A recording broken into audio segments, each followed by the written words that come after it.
Hey there, I'm Casey. I'm 19 years old and I live in Orlando, Florida. Overall, I think I am a very positive, very goal-oriented person. I've been living on my own since I was 16. Both of my parents kind of, around the time I was a teenager, I'm having a hard time talking today. My mom was suffering from a severe bipolar issue, and my dad, who lives up in New York, kind of disowned me because I'm gay. So we've really never had much of a good relationship. So my childhood wasn't the greatest, but I'm not thankful for it, but I have no regrets about it because it really has propelled me to really try to make something out of myself. So, it wasn't necessarily a bad thing. I'm a realtor for Remax, and I also go to college trying to get a degree in real estate law. In my free time, I like taking day trips with my friends. I like hanging out with my boyfriend. Even though I do real estate for a job, I love houses, I love design. I'm pretty creative.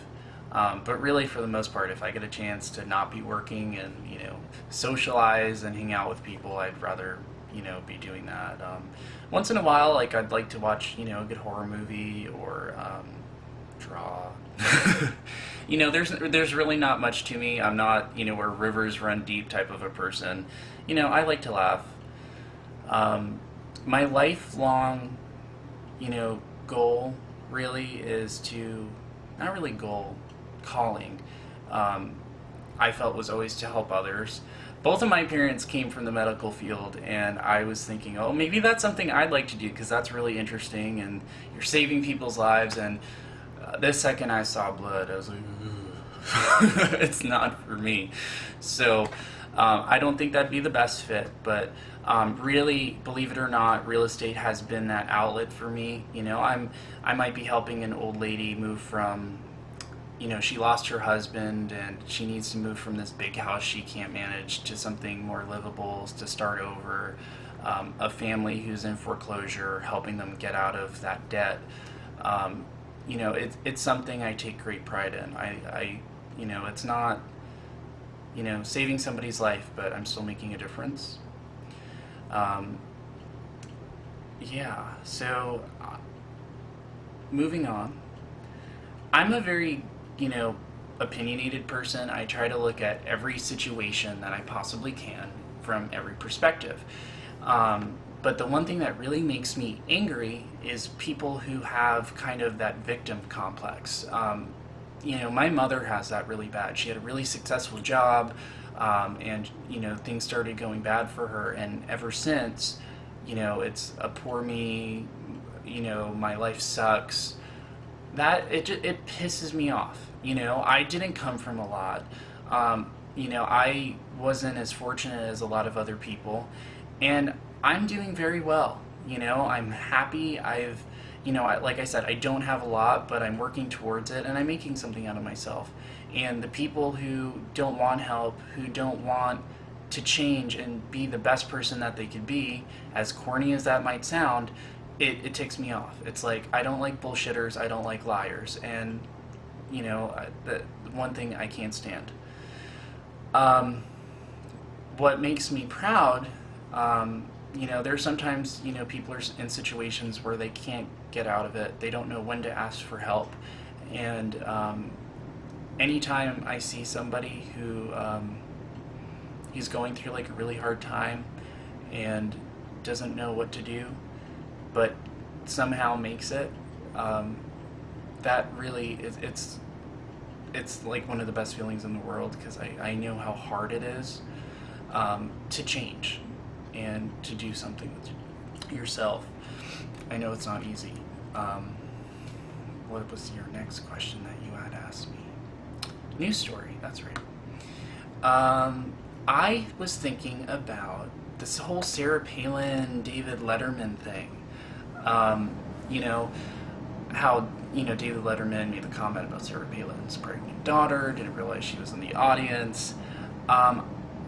I would love to follow up with her daughter. I'd like to ask, you know, do you think raising your child being the daughter of a political figure has made it any harder? Do you think it would be easier if, your mother wasn't Sarah Palin? And obviously her mother was extremely defensive of her.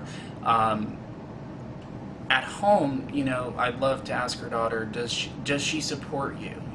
Do you think there's things that she could do to support you better? I'd also like to ask her, did the remark that David Letterman make, did she feel that it was out of context? Really, how did it make her feel?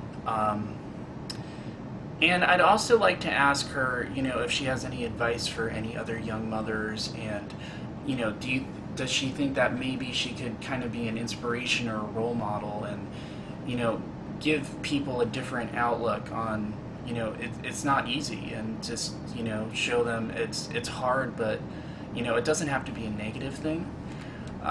So that's definitely something that I really would love to ask her.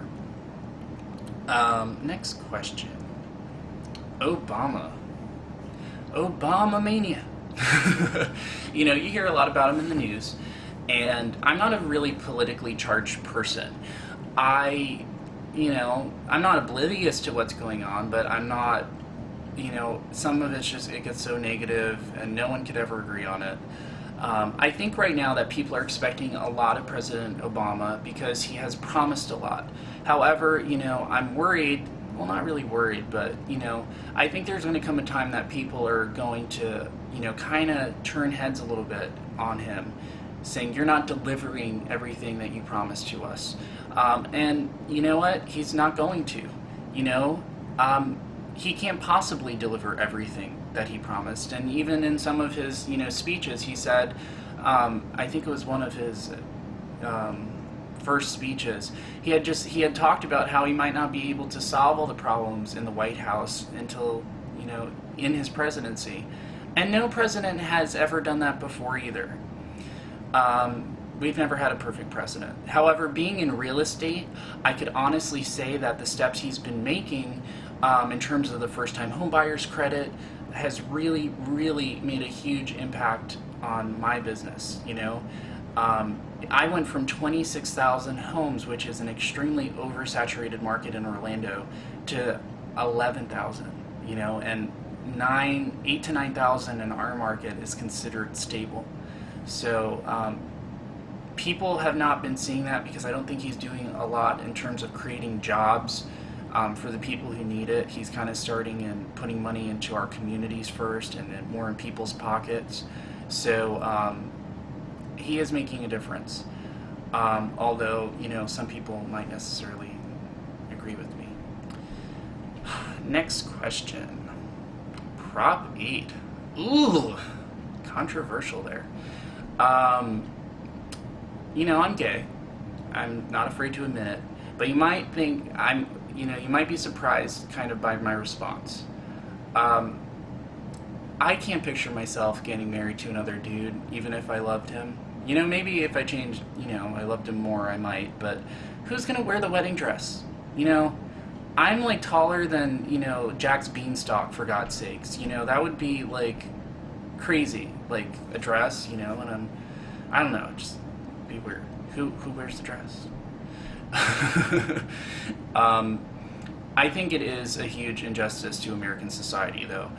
I feel that, I think the Prop 8 is more of a religious issue and a moral issue to some religious figures in our society more than it is, a fairness issue. Because I feel, in the Constitution, every man and woman is created equal, and I don't think it says anything in there that gay men or lesbian women are created any different than just a regular man or a woman. They're still regular men and women. You know what I'm saying? I just think that it's not fair. I think that as an American male, if I'm with somebody and I'm committed to that person,